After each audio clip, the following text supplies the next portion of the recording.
Hello friends, welcome again to my YouTube channel. तो आज हम स्टार्ट करने जा रहे हैं नेक्स्ट पार्ट हमारा, which is instruction code. Instruction code में हम क्या स्टडी करेंगे। इंस्ट्रक्शन एक कंप्यूटर को क्या करना पड़ता है, हमें कोई भी टास्क देना होता है तो वो हमारी लैंग्वेज नहीं अंडरस्टैंड करता, तो उसी लैंग्वेज को हम कोड्स के थ्रू, जिनको हम बाइनरी कोड्स भी कहते हैं, हम उनको कोड्स के थ्रू कंप्यूटर को समझाते हैं कि उसे कौन सा टास्क करना है, कितने टाइम में करना है, कहाँ पर इनपुट देना है, कहाँ पर आउटपुट देना है। तो वो हमारे पास क्या होता है, इन कोड्स की जरिए होता है और इनको हम कहते हैं instruction code. The organization of the computer defined by its internal register, the timing and control structure, and the set of instruction that it uses. A computer instruction is a binary code। जो computer instruction और instruction code दोनों में से exam में question put किए जाते हैं कि dash is a group of bits that instruct the computer to perform a specific operation. तो ऑप्शन में क्या आएगा हमारे पास, इंस्ट्रक्शन कोड।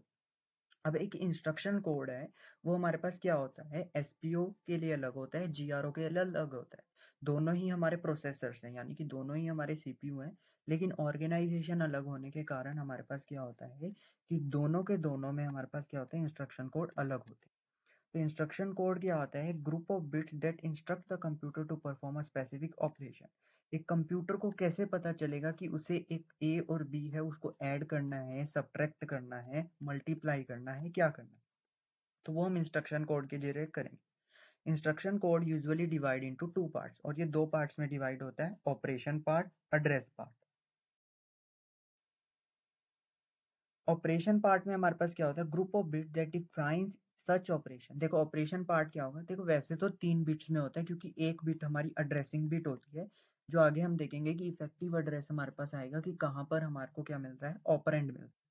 तो ऑपरेशन पार्ट में हमारे पास क्या होता है कि हमें ऑपरेशन क्या परफॉर्म करना है, ऐड करना है, सब्ट्रैक्ट करना है, we have to multiply, shift, all the operation that are cover in operation part। and next what address part, address part में हमारे पास क्या होता है कि where is operand is present। तो operand कहाँ पर है, वो address part हमें बताता है कि operand कहाँ मिलेगा हमें और किस जगह पर कंप्यूटर को, प्रोग्राम काउंटर को जाना है। तो ये दोनों हमारे पास मेन पार्ट होते हैं। और तीसरा जो एक बिट ऑक्यूपाई करता है, that was known as addressing bit, जो हमें ये बताते हैं कि डायरेक्ट एड्रेस है या इनडायरेक्ट एड्रेस है, वो हम आगे देखेंगे। Each computer has its on instruction code format. Her computer, जैसे हर एक ह्यूमन ब्रेन की खुद की टेंडेंसी होती है कि वो कैसे किसी चीज को समझता है, वैसे ही हर कंप्यूटर की टेंडेंसी के हिसाब से उसके अलग अलग इंस्ट्रक्शन कोड होते हैं। Next, operation code. The operation code of an instruction is a group of bit that define such operation. ये हमने कवर कर लिया पिछली स्लाइड में। The number of bits required for the operation code for an instruction depends upon n bits for to an operation. अगर n bits को occupy कर रहा है, सपोज कर लीजिए वो 4 बिट्स ऑक्यूपाई कर रहे हैं, तो कितने ऑपरेशन परफॉर्म करेगा, 2 की पावर 4 में जाएगा वो। अगर 2 बिट्स को ऑक्यूपाई कर रहा है, 2 की पावर 2 में जाएगा, दैट वाज कॉल्ड 4 ऑपरेशन करेगा। तो जितनी बिट्स होगी वो 2 की पावर में जाकर हमारे पास क्या होता है, ऑपरेशन होते हैं। तो हम आगे देखेंगे कि हमारे पास क्या होता है, जो एसपीओ में हमारे पास 16 बिट में कवर होता है, जिसमें से 0 से 11 यानी कि 12 बिट हम किस में देते हैं, एड्रेस में।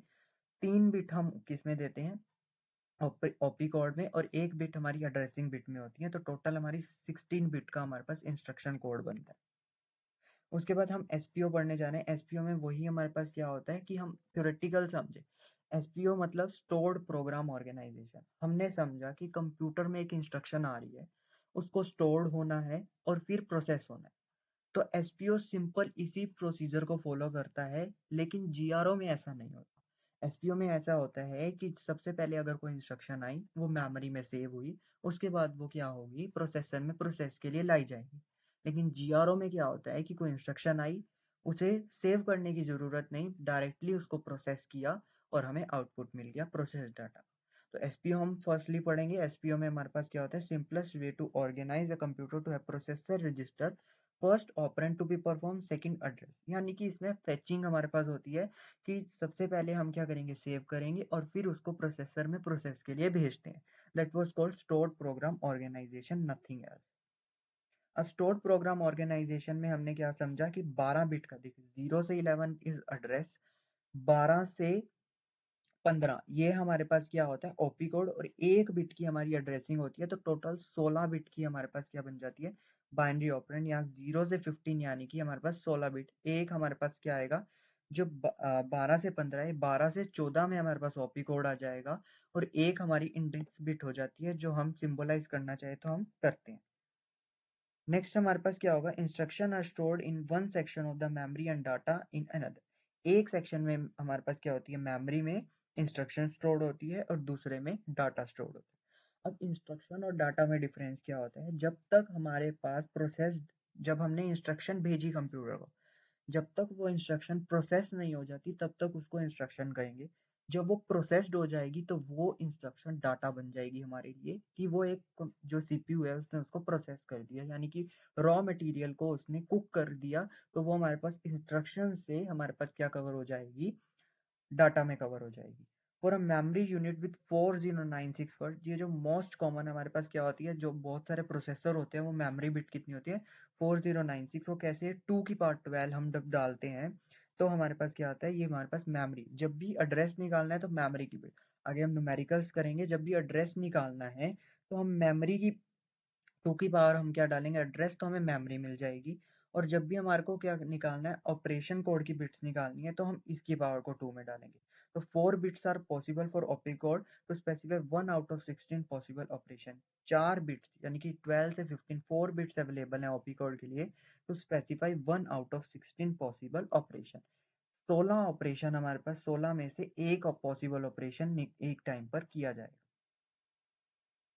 नेक्स्ट हमारे पास क्या होते हैं, ये हमारे पास बेसिक से स्टेप बताए गए हैं जो हमें को प्रोसेसिंग में काम करेंगे एसपीओ के उसमें।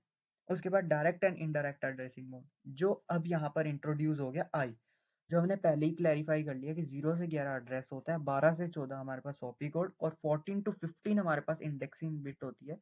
ये क्या सिंबलाइज करती है कि डायरेक्ट इंडेक्स है या इनडायरेक्ट एड्रेस है। तो यहाँ पर हम स्टडी करेंगे कि दोनों, जैसे यहाँ पर ऑपरेंड में हमने बताया कि क्या होता है ऐड सब्ट्रैक्ट मल्टीप्लाई, वो यहाँ पर आएगा। अब यहाँ पर डायरेक्ट लिया ऐड, कंप्यूटर को ऐड नहीं पता, तो हम यहाँ पर भी जो जीआरओ पढ़ेंगे उसमें कंट्रोल वर्ड बनाते हैं, और इसमें हमारे पास क्या होती है मेमोरी इंस्ट्रक्शन सेट्स होते हैं, जो हमारी इनपुट आउटपुट रेफरेंस होती है, मेमोरी रेफरेंस होती है, और रजिस्टर रेफरेंस। हम तीनों तरह की आगे स्टडी करेंगे और पूरी डिटेल में कवर करेंगे। सबसे पहले हमारे पास क्या होता है address, copy code and indexing. और addressing mode are use for address portion of the instruction code.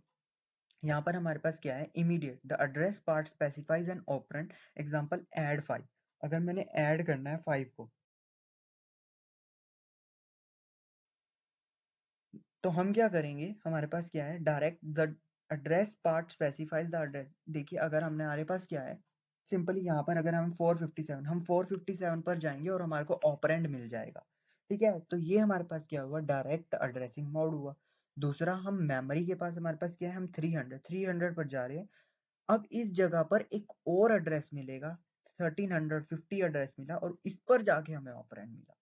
तो ये हमारे पास इनडायरेक्ट हो गया, मतलब बीच में ब्रेक लगा। इनडायरेक्ट हमें पता चल रहा है कि डायरेक्ट इसी एड्रेस पर जाकर हमारे को ऑपरेंड मिल गया, लेकिन हमें इस एड्रेस पर गए और इस एड्रेस पर हमें एक और एड्रेस मिला, जब हम उस पर गए तब हमें ऑपरेंड जाकर मिला। तो ये पूरी की पूरी जो टाइप होती है हमारी डायरेक्ट और इनडायरेक्ट, ये हम इस तरीके से समझ सकते हैं।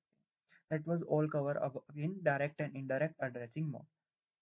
उसके बाद अफेक्टिव एड्रेस क्या होता है, इफेक्टिव एड्रेस एड्रेस में क्या होता है, जहां पर हमारे को ऑपरेंड मिलता है that was known as effective address.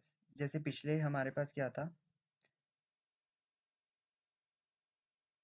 यहाँ पर 457 पे हमें ऑपरेंड मिल रहा था, तो इफेक्टिव एड्रेस 457 हुआ। अब यहाँ पर हम 300 पर गए, 300 पर हमें एक नया एड्रेस मिला, इस एड्रेस पर गए तब ऑपरेंड मिला, तो इफेक्टिव एड्रेस क्या हुआ इनडायरेक्ट में 1350 हुआ। तो ये हमारे पास क्या हो गया इफेक्टिव एड्रेस हो गया, कि जहां पर हमें ऑपरेंड मिलता है। देखिए the effective address in the instruction of the figure are 457 and 1350। उसके बाद कंप्यूटर रजिस्टर्स कवर करेंगे। कंप्यूटर रजिस्टर हमारा लास्ट टॉपिक होगा आज की वीडियो का। तो कंप्यूटर रजिस्टर में हमारे पास क्या होता है प्रोग्राम काउंटर। प्रोग्राम काउंटर हमने पहली वीडियो में समझ लिया कि क्या होता है, जो नेक्स्ट इंस्ट्रक्शन के एड्रेस को हमारे पास क्या करता है स्टोर कर ये हमारे पास एड्रेस रजिस्टर जो एड्रेस स्टोर करता है करंट इंस्ट्रक्शन का, और जो नेक्स्ट इंस्ट्रक्शन का स्टोर करता है that was known as program counter. IR instruction register, TR temporary register. कई बार हम कोडिंग में करते हैं कि हम वेरिएबल्स को लेट कर लेते हैं a इज इक्वल टू 5, तो हमारे पास वो क्या होती है, एक वेरिएबल्स की वैल्यू क्या होती है, टेम्परेरी रहती है, उसको हम चेंज कर देते हैं, तो वो किस में जाकर स्टोर होती है, टेम्परेरी रजिस्टर में। एक हमारे पास होता है आउटपुट रजिस्टर और एक इनपुट रजिस्टर। आउटपुट रजिस्टर भी 7 बिट का होता है, इनपुट रजिस्टर भी 7 बिट का। एक डाटा रजिस्टर जिसमें डाटा स्टोर रहता है। डाटा और इंस्ट्रक्शन में आपको अंतर पता चल गया होगा। इंस्ट्रक्शन तब तक रहती है जब तक उस पर प्रोसेसिंग ना हो जाए, और जब प्रोसेसिंग हो जाए तो वो हमारे लिए एक डाटा का बन जाता है सोर्स। तो 0 से 15 यानी कि 16 बिट। सिंपल हमें याद रखना है कि प्रोग्राम काउंटर और एड्रेस रजिस्टर 12 बिट के हैं, आउटपुट रजिस्टर और इनपुट रजिस्टर 8 8 बिट के हैं, और ये बाकी के हैं 16 बिट के हमारे पास हैं। अब रजिस्टर्स की नीड क्यों पड़ी, हमने फर्स्ट वीडियो में कवर कर लिया। बेसिक हमने क्यों पढ़ा, रजिस्टर कुछ नहीं है, एक मेमोरी की तरह स्टोरेज का काम करते हैं। तो हम आगे जब GRO और SPO को डिटेल में स्टडी करेंगे तो हम रजिस्टर्स के बारे में क्लैरिफाई कर देंगे कि क्या होता है SPO में, हमारे पास क्या कंट्रोल यूनिट में हमारे पास क्या प्रोसीजर रहता है। All covered in SPO and GRO processors. यहाँ पर हमें क्या दिया, list of register for basic computer. यहाँ पर DR data register, AR address register, AC means accumulator. Accumulator क्या, head of all register. Accumulator ही ALU से बात करेगा, ALU से डाटा लेगा और ALU को डाटा देगा। सिर्फ एक्यूमुलेटर ही बात कर सकता है, बाकी कोई भी रजिस्टर, बाकी सारे रजिस्टर बात नहीं करेंगे, ओनली वो क्या काम करेंगे, स्टोरिंग का काम करेंगे। IR instruction register, PC program counter, TR temporary register, input register, output register. ये हमने बिट्स कवर कर ली और ये इसके फंक्शंस लिखे हैं जो आपको गो थ्रू करने हैं और एग्जाम में सिंपल इनसे क्वेश्चन पूछे जाते हैं। नेक्स्ट वीडियो में हम करेंगे कंप्यूटर इंस्ट्रक्शन। तो स्टे ट्यून, और अगर अभी तक आपने चैनल को सब्सक्राइब नहीं करा तो please subscribe my YouTube channel for more videos and stay tune for next part. Thank you.